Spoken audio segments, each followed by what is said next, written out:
you're introducing a cancer into your culture. Eventually, you're going to have to do surgery and cut it out. I don't know where this started. It's the worst idea I've ever heard.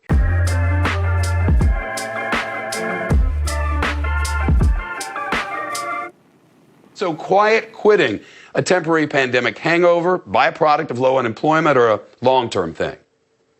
You know, Shep, the economy's changing. Obviously, we're going into a whole new metric where some people work at home, some people work at distance, some people go back to the office. We don't know how it's going to shape out in the long run. It's more project-based. In other words, you're hired and you're trusted to finish things off. Now, some ideas are bad ideas, and some ideas are stupid ideas, but very rarely can you combine both. And that's what we have here. This is the dumbest idea I've ever heard in launching a career. And what I'm hoping I can do, and I've told the recruiters, because I've got about 10,000 people inside of the companies that we're investors in, plus the supply chains, I've asked them, can we identify these people early and help them get jobs with our competitors? Because this is the most competitive weapon I've ever seen. If you're a quiet quitter, you're a loser. You're un-American. That's what I think. You know, workers are so in demand. We started talking, I don't know, a year and a half ago about how power to the workers, power to the workers. This is part of that, right? It could be, but really your job is to find something you're passionate about and find a way to work with your team. Really, it's about culture. You know, I'm an investor in small business in America, 50 to 500 million. That is 65% of our economy. These are family businesses. You build a culture. When you bring somebody in that slams shut their laptop at 5 o'clock, you're introducing a cancer into your culture. Eventually, you're going to have to do surgery and cut it out. The whole idea would be avoid these people. I don't know where this started. It's the worst idea I've ever heard because it's against what we do in business. We try and build teams that work together to achieve something, set objectives and work together. It doesn't matter whether you're working anymore at 6 a.m. or 2 in the morning. You're just getting your job done. That's the freedom the economy's giving you now on a distance basis. Nobody's asking you to work 9 to 5. They're asking you to get your job done. If you walk in your interview and say, I only work from 9 to 5 and then I stop working, I can't wait to get you into my competitor. Help me find these people. This is like a virus. This is worse than COVID. All right, I got it. You're on the fence about quiet quitting. All day long around here, we've been reporting on what an awful day it was on the street. Do you see the market downward trend continuing now?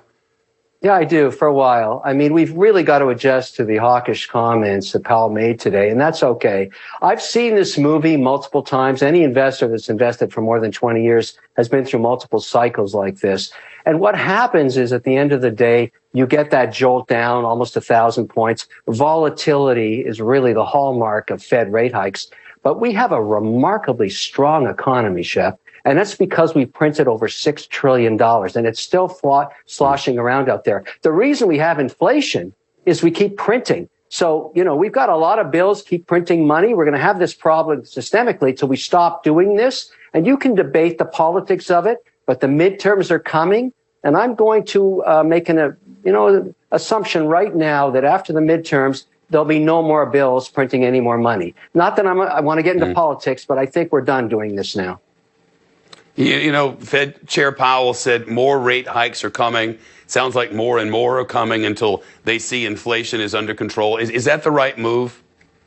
I think it is because we're at 8.2%. So if you're sitting in cash, you're basically being taxed at 8%. But really, half of this inflation is supply chain damage. And so what we really need to do is actually, we've got this remarkable situation we've never had before. We're at full employment with remarkably hyperinflation. That's never happened before. So you have to start to question the productivity of full employment. We need more employees in all businesses to fix the supply chain problem. So I'm hoping the Fed, and Powell's done a masterful job. I really have to give him credit on, he's not popular everywhere, but he's really trying to land that plane. He's doing a good job. He's trying to jawbone it a bit. But at the end of the day, half our problems just fix our supply chain. I've got companies that can't buy anything anymore because they can't get the supplies out of the port of Los Angeles. We have to make it here 30% more expensive. We got a lot of work to do in this economy, but I'm always bullish. I love entrepreneurship. And that's why, as we started talking about quiet quitting, just say no. If you like that video, wait till you see my next one. Don't forget to click right over here and subscribe.